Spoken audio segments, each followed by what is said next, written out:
first restaurant. Mr. Beast, his legal name is Jimmy Donaldson, opened his first eat-in location of Mr. Beast Burger at the Mega Mall in East Rutherford. Thousands of people crowded the American Dream Mall in East Rutherford for a restaurant opening. A spectacle today at the American Dream Mall. I mean, look at this video. Some 2,000 people lining up overnight for a burger place. So, Mr. Beast Burger is a viral food trend that exploded in popularity. And in this video, let's jump into analyzing if Mr. Beast Burger is really a genius business model. Or is it just like another one of those viral trends that came in fast and fades away faster? So, Mr. Beast is one of the top YouTubers who is super rich, and in the middle of the pandemic, he decided to start a burger restaurant. The catch? He made a YouTube video of him setting up a makeshift restaurant and then announcing the launch of 300 stores simultaneously across the US, so anybody can have one if they wanted to. This led to the video and the burger business going viral, with everyone trying to get their hands on this new food trend. No, he did not physically set up these restaurants. However, he did franchise this as a ghost or cloud kitchens to any existing restaurant business who can now brand and sell this online. This is genius marketing, and one of the best examples of how big of an impact influencers can have, which would otherwise cost millions in marketing, and even more in setup costs for any regular burger restaurants. The actual launch, however, was not so smooth as expected, with millions of people downloading the Mr. Beast Burger app, which made it crash on day one, and all of the 300 restaurants being overloaded with orders, which led to serious problems like hours of wait times, uncooked food, or wrong orders or cold food. The problem with viral trends is they rise quickly and fade away even quicker. Here is an example of the world-famous Salt Bae, who got trending in January 2017. But this hype soon faded away, and he is really trying hard to earn some money. He is selling $1,000 steaks at his restaurant, and people absolutely hate it, as it is definitely not value for money and hence not sustainable.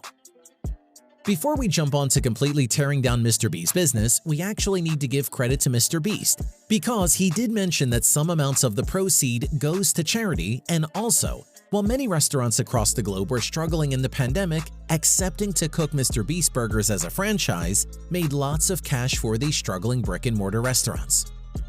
I have an activity for you to stop everything you are doing and answer this. You are hungry and in the mood for nice burgers, so you open up a food delivery app and start browsing for burger places. Can you just think of 3 things you would expect from a perfect burger place? Note it down in your mind, we will come back to it later. So, going back to Mr. Beast's genius plan of using his influence and ability to go viral to translate into real-world business revenue.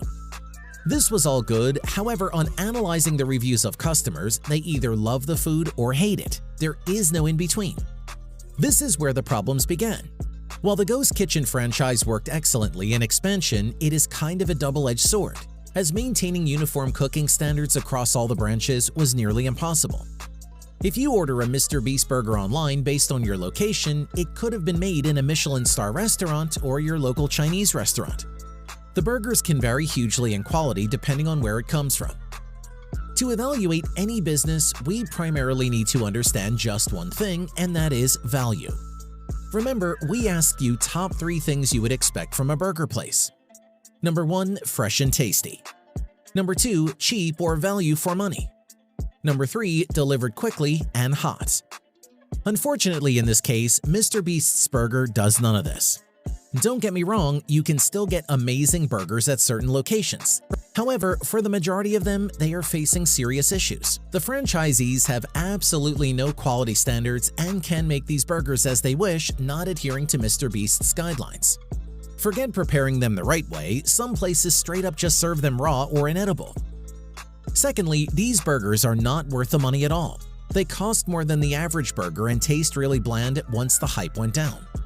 People never went back to these restaurants as the taste was average and they did not have anything proprietary apart from their branding. Finally, in an attempt to make these accessible to everyone, the restaurants have a huge delivery radius unlike regular food delivery apps. In this process, the delivery time is impacted hugely, in some cases taking hours. Along with this, when the food arrives, it is cold and soggy, which takes the magic away from enjoying a good yummy burger at home. So we can see that all the hype and ability to go viral did take the business off the ground. However, Mr. Beast's influence can only make the people try these burgers once to see what the fuss is all about. But it is the taste and the quality that keeps people coming back to a restaurant. This is a classic example of how focusing on everything except quality and value for your customer would never lead to a sustainable long-term business. You see McDonald's, the value they offer is number 1, good taste, number 2, easily accessible, and number 3, cheap price. This is how a good running business must be, where it adds tremendous value for its customers rather than just hype in social media. However, unless Mr. Beast intervenes to make some quality changes to his business, this cannot exist as a long-term business. And right now, Mr. Beast is looking for investors and has expansion plans, and we really hope he works on the flaws. Thank you for watching.